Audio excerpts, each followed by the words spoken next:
How's it going, people? Sarin Stones here, and we're carrying on with the Elf City design documents. So, last one we covered the Ironworth and the Kadan clan, and I asked again if everyone wanted to see it, and pretty much all of you did again. So, second video today, and we're carrying on with this design doc. So this is the third one, and this one is covering the Sarin and the Corruption. So yeah, two more clans to cover.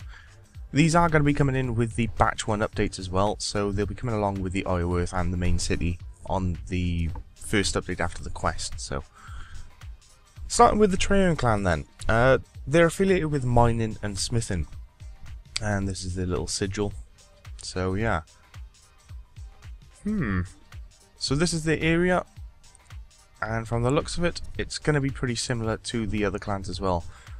So from what I can tell, just looking at the prototypes at least, the city's kind of set up in like a weird massive circle / octagon, and right in the center of the city is like a massive flat area, and in the center is the Tower of Life.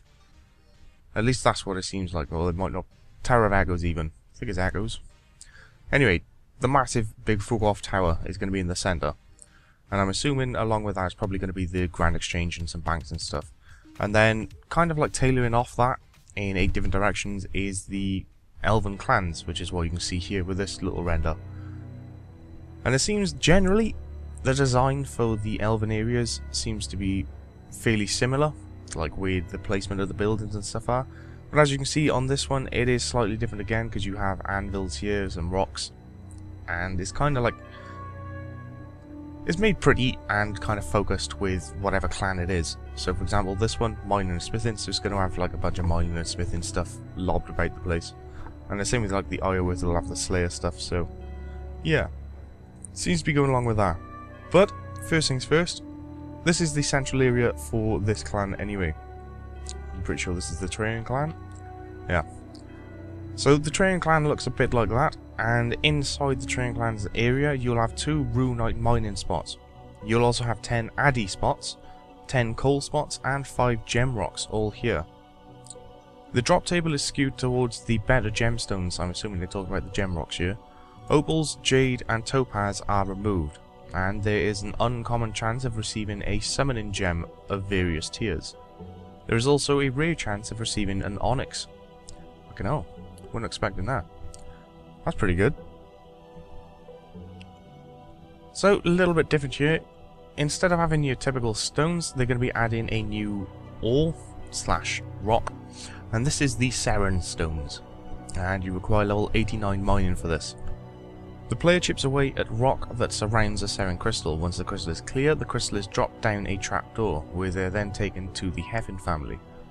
70 lots of mining XP will be offered from a Sarin stone before it drops through a trapdoor. No mining gold product is produced when chipping away from the Sarin stones. Instead, they'll offer an interaction that is similar to choking ivy. The rate of mining XP gained will be the highest in the game. That is quite nice. Well, the way mining works at the moment, I think everyone, for the most part, just goes down to Living Rock Cavern on the gold vein things, and they last quite a while, but everyone basically drops the ore for the most part. For the vast majority, I did personally when I was maxing on salmon, so yeah, these, I think I'd be tempted to do this to get the mining up, gotta be said. Especially if the XP is, like they say, it's going to be as good as ivy, or equivalent to ivy and woodcutting like, so yeah. So to go along with this, you also have a level 89 smithing thing, and this is called Sarin Corruption. The Sarin Stones will also put stackable and untradeable corruption in the player's inventory. This drops in 1/3 of all successful mines of the Sarin Stones, and can be taken to an anvil where they can be smithed.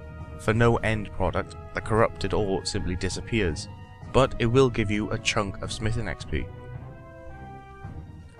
I quite like that. I quite like that a lot. Good alternative to the Living Rock Caverns anyway, at least. So pickpocketing NPCs, this will require level 92 thieving. Wandering around the middle ring will be the Sarin workers. Common pickpocket items will include ores, bars, gems, pickaxes. Rare pickpocketing items will also include concentrated ore, dragon stones, and more. So you can kind of think of these... Yeah, I think you can. You can think of these like the Dwarven traders. I don't know if any of you have actually stolen from them, but it's like 90 odd thieving. And they drop a bollock ton of ores and bars as well. And they're all noted. So yeah, hopefully this will be noted as well. Because making the drops noted from pickpocketing does make life quite a lot easier. Although they haven't mentioned anything, so yeah, no guarantee. So that was the inner circle of the Treant. Now we're moving on to the outer circle of the Treant clan. So in the outer circle you can find 4 anvils, a furnace, a bank deposit box, and a Sarin god statue. Well, apparently a couple of Sarin god statues. An additional god statue will be added to the god statues rotation. These follow the same rules as existing god statues. A player will be asked which god they want to dedicate a statue to. In this case, the statue will be of Glariel, and it will be in honour of Sarin. If a player builds the correct statue, they'll receive a large lamp's worth of XP in construction, and will be able to pray at the statue for medium prayer XP. If the player builds the incorrect statue, elves will appear to attack, give you certain slayer, and construction. So yeah, this is going to be added on to the monthly D&D, the God Statue D&D. So they'll be adding another plinth in this area, Treant's clan area. So it's an extra chunk of construction XP a month, I guess. Although granted, you do have to gain access to the city, which is a bit more troublesome.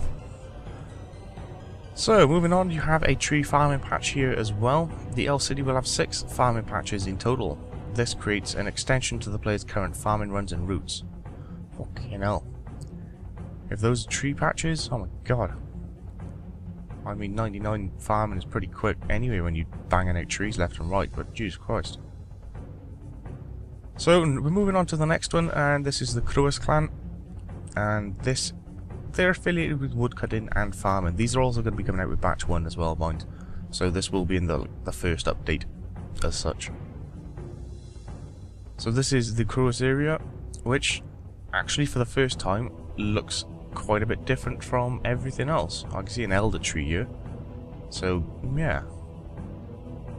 Not bad at all. A bit more woody. So, the Crewis section. As you know, this is going to be focused more on woodcutting and stuff. So, in line with that, they're going to be having 8 choking ivy vines. So that'll make life quite easy for woodcutting. There'll be 5 magic trees as well as 5 yew trees to go along with it. The crystal geodes will be added to the drop table within Elf City as well. Also, you'll find a herb farming patch here. And just like the other places, you can pickpocket the workers, and the items they'll be giving you are logs, seeds, compost, farming potions, and farming amulets. Some of the rare pickpocketing would be things like birds' nests and geodes. Additionally, you will find a bank chest here as well. So moving to the outer circle of it, you have Elder Tree Farming Patch. This will be 90 farming in order to actually do it though. The player can place an Elder Tree Seed in this new farming patch if they have level 90 farming. The Elder Tree Seed will be a rare pickpocketing reward from the Crewis Elves. It's found rarely in bird nests also. It's also been added to the Crystal and Dragon Implant drop tree and Evil Tree drops. And a drop first house there. Can't even speak.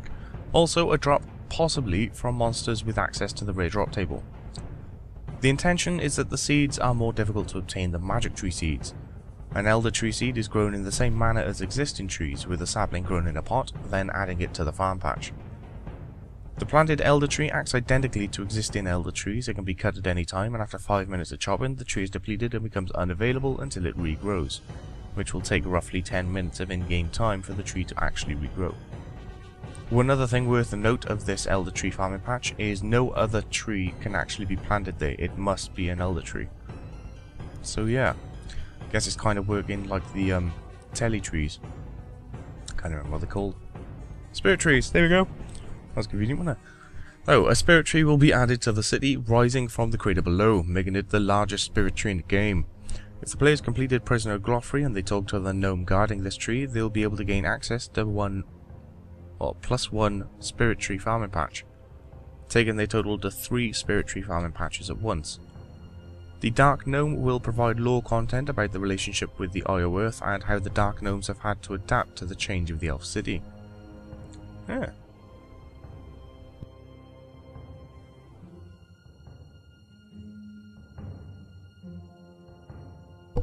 It's a funky little armor set. So yeah, that's it for those, unfortunately. So that is the Trajan and the Cruis clans. So all in all, not bad. It's going to be smithing and woodcutting and stuff for these two, which is kind of nice. I do like the sound of those Sarin Stones though, gotta be said. Because they're going to be acting like ivy, and they're going to have the highest in the game rate of XP apparently. So picking those down, simultaneously you'll get the Sarin Corruption from it, which will give you some smithing XP. No idea how much it'll actually be. I assume a fair chunk, considering 1/3 of all successful mines of Sarin Stones will give you the corruption. So yeah. Oh, well, there's another way to power level mining, I guess. Although you do actually need 89 mining beforehand, so yeah, you've still got to do mining. Oh well. Seems pretty good though, let's be honest. But yeah, other than that, I think that's pretty much it. I do like this. I'm kind of liking quite a lot of the stuff they're adding here. I mean, it is nice and convenient because they're adding the GE and the banks and stuff into like the central hub of Privthinus.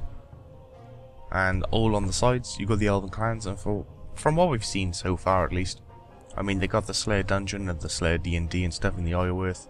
And then you got the Chogan Ivies and Magic Trees and Yew Trees all located literally in the city. And it's the same deal with the mining and stuff. I'm kind of liking it. I do see Privthinus suddenly becoming the hub where you'll just see loads of people. So yeah, all in all, pretty good. So yeah, with that said, I hope you all enjoyed. That was the 3rd design document. That's the Trajan and the Cruis clan. So there we go. Until next time, people, then, I will catch you all later. If you like this, give it a like and tell me if you want more. There's 2 more available at the moment, so yeah. I'll check them out tomorrow if you want. Either way, I will catch you all later. Have a good one.